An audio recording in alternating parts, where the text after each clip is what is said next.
안녕하세요. 배당으로 먹고 사는 백수 삼촌입니다. 오늘은 일드맥스 같은 초고배당 ETF에 대해 조금은 다른 관점에서 이야기해 보려고 합니다. 저는 일드맥스 ETF에 실제로 투자를 했었고 어느 정도 수익을 내기도 했습니다. 하지만 일드맥스 투자의 효율이 너무 안 좋다고 판단해서 전량 매도했고 당시 과정들을 영상으로도 공유드렸었습니다.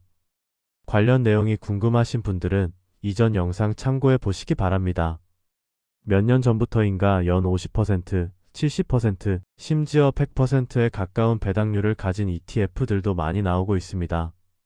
전엔 보지 못했던 엄청난 고배당에 월배당 또는 주배당이라는 장점 때문에 관심 가지시는 분들도 굉장히 많고요. 최근까지도 일드맥스 관련해서 댓글로 문의주시는 분들이 가끔 계십니다. 얘기 들어보면 대부분 잘 모르고 투자하셨다가 어려운 상황에 처하신 분들이 많으시더라고요. 실제로 저도 일드맥스를 처음 접했을 때 엄청난 충격을 받았었습니다. 저는 연간 배당금 2,400만 원을 받아 생활하겠다고 은퇴한 사람으로 배당률이 100%면 2,400만 원만 투자해도 생활비를 배당금으로 다 충당할 수 있다는 말이니까요. 이런 상상을 하는 순간 이 종목에 투자를 안 할 수가 있겠습니까?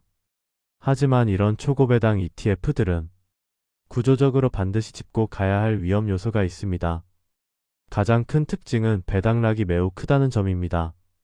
배당이 크다는 것은 그만큼 배당 지급 시점마다 주가에서 큰 폭의 차감이 발생한다는 의미입니다. 주가가 5만 원인 주식이 배당금 2,000원을 줄 예정이라면 배당락일의 주가는 2,000원 하락합니다. 이게 배당락의 기본입니다. 배당락일의 주가는 배당금만큼 하락한다.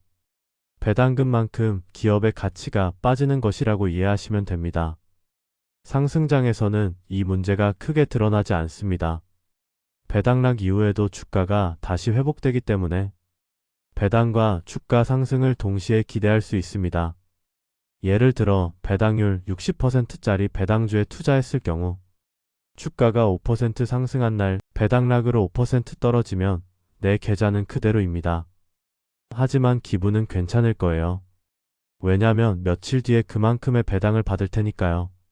이런 느낌으로 상승장에는 전혀 문제될 게 없습니다. 하지만 시장이 하락기에 접어들게 되면 이 구조는 완전히 달라집니다. 주가가 5% 하락한 날 배당락으로 5% 하락하면 내 계좌의 주가는 10% 빠지게 됩니다. 며칠 뒤 배당은 들어오겠지만 당장 내 눈엔 계좌에 찍힌 마이너스 10%가 크게 느껴질 겁니다.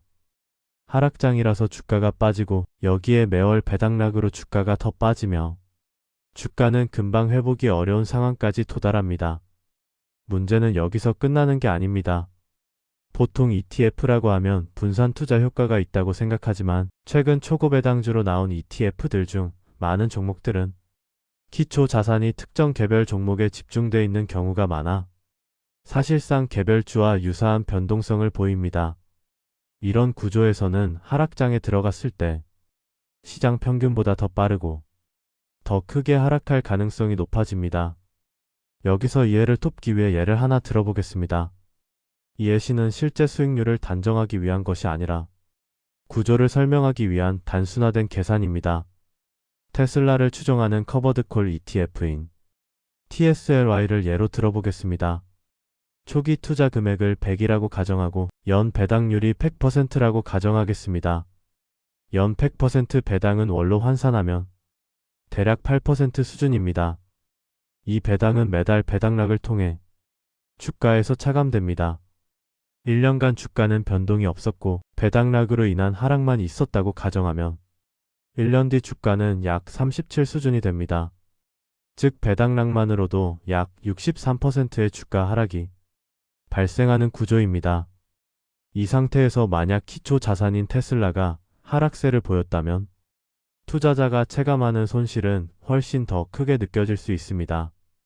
그래 어쨌든 계좌 평가액은 하락했지만 배당으로 받았으니 상관없어 라고 생각하실 수도 있습니다. 그렇다면 주가가 37까지 하락한 상태에서 다시 100으로 회복되기 위해서는 얼마나 상승해야 할까요? 계산해보면 약 180% 이상의 상승이 필요합니다. 이는 단순한 20%나 30% 회복이 아니라 거의 3배 가까운 상승이 필요하다는 의미입니다. 물론 본주가 미친 듯한 상승을 보여주면 불가능한 일은 아닙니다. 하지만 여러분 180% 수익 내보신 적 있으신가요? 있다면 몇 번이나 있으신가요? 그만큼 원금 회복이 쉽지 않은 상황이라는 겁니다.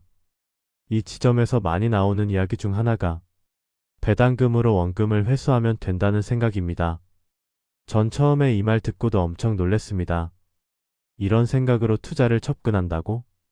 논리적으로만 보면 틀린 말은 아닙니다. 하지만 이 접근 방식에는 중요한 요소들이 빠져 있습니다. 첫째, 원금 회수까지 얼마나 시간이 걸리는지. 둘째, 그 기간 동안의 기회비용은 어떤지. 셋째, 주가 회복이 실제로 가능한 구조인지. 주가가 큰 폭으로 하락한 상태에서 수년간 배당만 바라보고 보유해야 하는 전략은 생각보다 심리적으로도 쉽지 않습니다. 실제로 주가가 저렇게 하락했다면 비슷한 비율로 배당도 하락했을 가능성이 매우 큽니다. 주가가 100일 때 100% 주던 배당을 주가가 37일 때 똑같이 준다면 배당률은 약 240%에 육박합니다. 불가능한 이야기죠. 원금 회수 후 공짜로 배당 받는 게 불가능하다는 얘기는 아닙니다.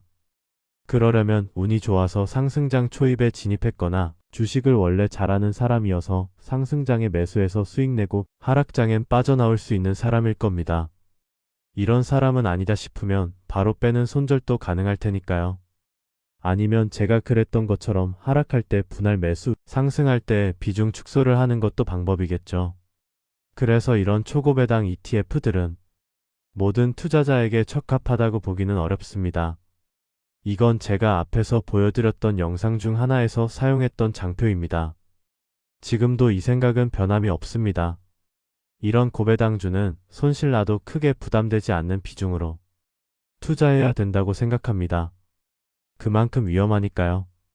또한 매수 후 그냥 들고 있기보다는 상황에 따라 대응을 해야 그나마 확률을 높일 수 있을 것입니다. 매도 시 손실이 발생하면 양도세 절감으로 일부 손실을 상쇄할 수도 있습니다. 주식 경험이 어느 정도 있고 변동성을 감내할 수 있으며 상품 구조와 리스크를 충분히 이해한 투자자에게는 하나의 전략적 선택지가 될 수 있습니다. 하지만 주식 초보자이거나 배당 투자를 안정적인 투자로만 생각하고 계신 분들에게는 신중한 접근이 필요합니다. 오늘 영상의 핵심은 이 한 가지입니다. 초고배당 ETF는 배당 숫자만 보고 접근하면 위험해질 수 있다는 점입니다. 특히 주식 초보자분들, 내가 배당락, ROC, 배당금에 따른 건보료, 종소세 이런 거 잘 모른다. 그럼 투자 안 하시는 걸 추천드리겠습니다. 오늘 영상은 여기서 마무리하겠습니다. 오늘도 행복한 하루 보내세요. 감사합니다.